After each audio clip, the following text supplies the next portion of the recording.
Hi, I'm Ben Martinek with Bona Fide Finance. I wanted to circle back to what is kind of a challenging topic, which is maybe you're a first generation physician who is working through the complexities of having some wealth for the first time and just this really robust income that you've rightfully earned and generated.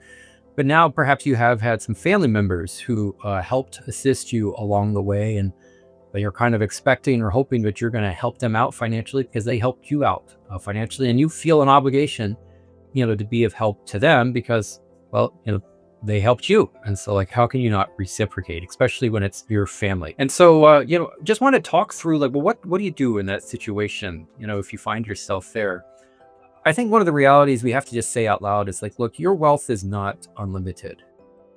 Thankfully, you likely have a high income and good things are happening for you financially. Now, especially if you're an attending physician and you're finally there, you've made it. You're making doctor money, as they like to say. So things are looking up and it's on the bright side, and you've been rewarded for all those years of hard work and sacrifice. But it's still not unlimited income. It's more income than what most people make, and it's on the higher side of income. And it's definitely an incredible means to go do really well for yourself and to leave a lasting legacy for your family, for yourself, and for future generations, for charities maybe that you're interested in. But it's not unlimited.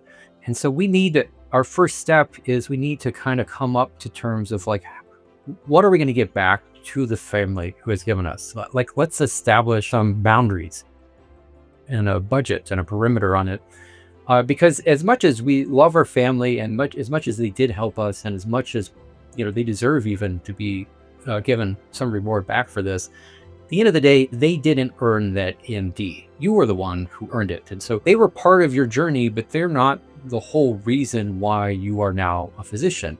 And, to be somewhat cheeky, if they really want to be, being a beneficiary of all the money that you've received, they could go get their MD too. Like, maybe you'll help them out and then, problem solved. And so, like, we need to give rightful credit back to you for what it is that you did and what you achieved, and why you have the MD behind your name and not a family member.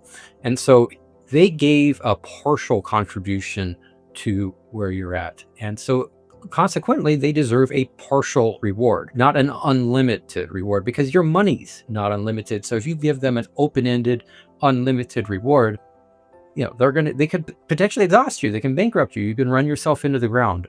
And that's obviously a source of bitterness and resentment and all these other things that nobody wants. So let's just be clear about just it. There needs to be a limit as to how much you are willing to give and they should receive. And perhaps that's something where you need to have a conversation about it, but the matter does need to be addressed. And one of the ways in which we can start to think about what that limit is you should first prioritize your own financial well-being and what's due to you and what you need for your own long-term goals. And so we can do that by working together, and we can start to map this out and kind of figure out what it is that you need, and then make sure that you're in a position where you're well off. And then we know then what you can safely give away without worry to other family members to be able to help them out, and they can do with it as they wish, and we can decide that for them. And then maybe we could set up either transfers, perhaps on a regular basis, if that's kind of what they're needing and what seems appropriate, or maybe it's just like a one-time payout. But we need to get clarity on just how much should be paid. We also need to be thinking about the long-term reality here is that you are in a position to be able to build and accumulate wealth. Any money that comes in the door and that goes right back out the door is just money that's gone. But the money that we can keep behind and allow to compound and work for itself and start to grow and expand can really start to have an enormous, sizable impact into the future. And so we want to be thinking the long-term game here, not just helping the family out today, but like, what could we be doing in a generation, 2 generations from now, from making smart, thoughtful decisions. And so that's the work we do. And so if you're looking for someone to kind of help assist you to walk through that, hey, let's set up a time and schedule a call. You can set up a meeting with us by reaching out to hello@Bonafide Finance. You can also set up a call by giving us a call at 701-203-3219. But we'd love to hear from you. We love working with physicians, especially those who are first generation physicians, because it's, we're with you. Like, it's something that we're working through and some of the challenges we have in our own lives. So thank you so much for taking the time to listen to me and my thoughts on this.